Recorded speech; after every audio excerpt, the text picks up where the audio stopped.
आज्ञा नमस्कार आपण को स्वागत करुछि आजिर ही भिडियोरे। आजिर भिडियोरे आमे कथा हबा सुकन्या समृद्धि योजना विषय रे आलोचना करिबा पूर्व आशा करुछि आपण भलरे थिबे निश्चिंत। जदि चैनल भिडियोटी को प्रथम थर देखुछंती दयाकरी चैनलटी को सब्सक्राइब करंतु।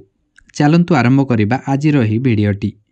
आजिर भिडियोरे आमे डिस्कस करिबा सुकन्या योजना कोन, केउ माने अकाउंट खोली परिबे, केते अमाउंट आपन को जमा करिया को पड़िबो एवं एहार सुध हार केते मिलिबो, केते टंका मैच्योरिटी अमाउंट मिलिबा सहित कौन बेनिफिट मिलिबो, संपूर्ण डिटेल्स आज आमे कथा हबा।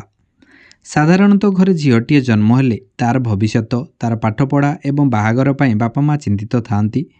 किंतु एबे बापा माँ चिंतित हेबार किछि भी कारण नाही, काहेकि ना सरकार बहुत दिन झील पिलांक पई एक योजना चलाउछंती जार नाम हैला सुकन्या योजना, जार बेनिफिट केवल कन्या संतानक पई मिलिथाए।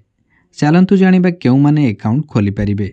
जेहेतु यह योजना स्पेशली केवल झील पिलांक पई, तो आपण केवल कन्या संतानक नाम रे ही यही अकाउंट खोली परिबे। आउ जदि जहाँकर दुईटी कन्या संतान होइथाए ताहाले आपण अलग अलग नाम रे दुईटी अकाउंट मध्य खोली परिबे।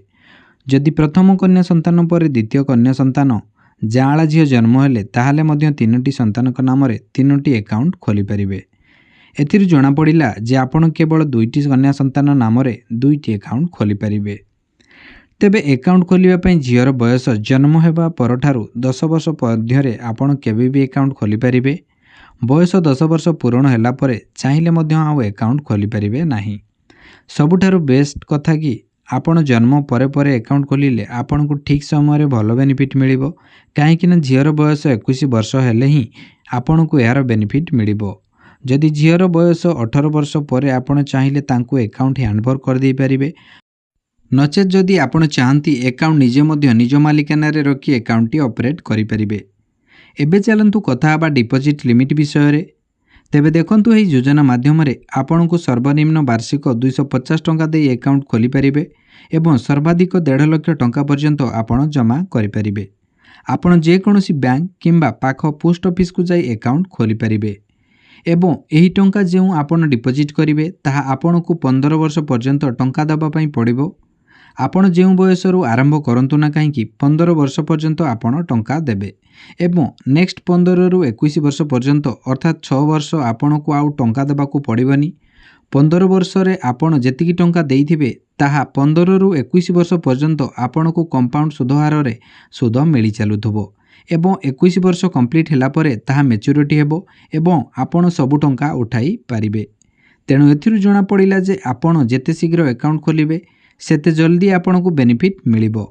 अर्थात झील जन्म परे परे अकाउंट खोलिले झील को 21 वर्ष होला बेलकु आपण को सब बेनिफिट टाइम रे मिली जिवो। मने करंतु आपण सब वर्ष 12,000 लेखाए डिपॉजिट करूचंती एवं कौनसी कारणरू गोटे वर्ष टंका दे पारिले नाही, ताहाले आपण को 50 टंका फाइन दबा पई पड़िबो। 50 टंका फाइन देला परे पुणी अकाउंट रे आपण पैसा डिपॉजिट करि परिबे। पैसा डिपॉजिट करिवा पई सेमिति किछि असुविधा नाही। मने करंतु आपण वार्षिक 12,000 डिपॉजिट करिवा पई चाहुचंती तो आपण चाहिले मासिक 1000 लेखाए डिपॉजिट करि परिबे किंबा एकाथरे के मध्य 12,000 डिपॉजिट करि परिबे। चलंतु एबे कथा हबा एहार इंटरेस्ट रेट विषय रे। पूर्वरु सुकन्या योजना रे 8% इंटरेस्ट रेट थिला, किंतु ताहा बढ़ी कि जनवरी 2024 पाखरु 8.2% इंटरेस्ट रेट एबे चालू अछि। आउ जदि आपण इनकम टैक्स पेयर अटंती ताहाले मध्य एथिरे आपण को टैक्स रिबेट मध्य मिली थाए। चलंतु जानिबा एहा पई डॉक्यूमेंट कोन सबु दरकार। एथि पई कन्या संतानर आधार कार्ड सहित बर्थ सर्टिफिकेट डिटेल्स दरकार होई थाए एवं पितामाता को मध्यरु जनकर आधार कार्ड एवं बैंक खाता डिटेल्स मध्य दरकार। ए सबु डॉक्यूमेंट सहित एक फॉर्म फिलअप करिकि बैंक रे सबमिट कले एही अकाउंट खोली जिवो। अकाउंट खोलिबा समय रे आपण जदि चाहंती ऑटो डेबिट फैसिलिटी मध्य एक्टिवेट करि परिबे, जहाँ द्वारा आपण को अकाउंट रो ऑटोमेटिक पैसा कटी आपण को जियो सुकन्या अकाउंट रे डिपॉजिट होई जिवो। आउ जदि आपण चाहिबे ऑटो डेबिट करिबा पई चाहू नथिबे ताहाले मध्य चलिबो। चलंतु एबे जानिबा केते टंका लेखा डिपॉजिट कले आपण को 21 वर्ष पर केते टंका मिलिबो। सेतिक पई गूगल क्रोम रे सर्च करिवे सुकन्या योजना कैलकुलेटर। देखंतु सर्च करिबा मात्रे अनेक गुड़िए लिंक आसीबो। से लिंक मध्यरु गोटे लिंक रे क्लिक करिवे। क्लिक करिबा मात्रे देखंतु कैलकुलेटर टी ओपन होई गला। एबे ठारे आपण मासिक केते टंका डिपॉजिट करिवे ता फिलअप करिकि चेक करिवे। चलतु एबे डिटेल्स चेक करिकी देखिबा। देखंतु लेफ्ट साइड रे लेखा अछि 250 टंका एवं डाहाण पाखरे लेखा अछि 1.5 लाख टंका। अर्थात आपनको वार्षिक मिनिमम 250 टंका डिपोजिट करबा पई पड़िबो एवं मैक्सिमम 1.5 लाख करि परिबे। मने करंतु आपण मासिक 2000 टंका लेखाय देबे, तेणु एठारे 2000 टंका एंट्री करिवे। तळे देखंतु लेखा अछि नंबर डिपोजिट पर ईयर, अर्थात वर्षको केते थर डिपोजिट करिवे। जेहेतु आपण मासिक 2000 देबे ताहाले वर्षको हेला 12 थर, तेणु एठारे 12 एंट्री करिवे। एबे देखंतु डिटेल्स आसीगला। जेमिति ड्यूरेशन होउची 15 वर्ष, अर्थात आपण 15 वर्ष रे टोटल देबे 3,60,000 टंका एवं सुधहार होउची 8%, तेणु आपणको टोटल सुध मिलिबो 7,56,815 टंका। मैच्योरिटी पीरियड होउची 21 वर्ष, तेणु आपणको टोटल अमाउंट मिलिबो 11,16,815 टंका।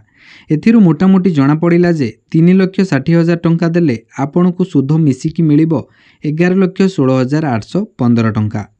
जेमिति आमे 2,000 टंका लेखाए एंट्री करिकी चेक कले, सेमिति आपण किछि भी 5,000, 1,000, 3,000, 1,500 अमाउंट एंट्री करिकी चेक करि परिबे। जहाँ आपण डिपोजिट करिबा पई सक्षम सेही अनुसार कैलकुलेटर आपणको डिटेल्स देखैबो। घरे कन्या संतानटीए जन्म हेले चिंता न करिकी डॉक्यूमेंट सब रेडी करिकी निकटस्थ बैंक किंबा पोस्ट ऑफिस रे जाई सुकन्या योजना अकाउंट खोलंतु एवं एहार फायदा उठांतु, जहाँ कि झीर पाठपढ़ा किंबा बाहागर पई टेंशन नियंतु नहीं। या परे भी किछि प्रश्न उंकी मारुथिले दयाकरी कमेंट बॉक्स रे पचारंतु, चेष्टा करिबु आपनकु सहाय्य करिया पई। देखा हबो आउ एक सूचना वीडियो सहित। जय जगन्नाथ।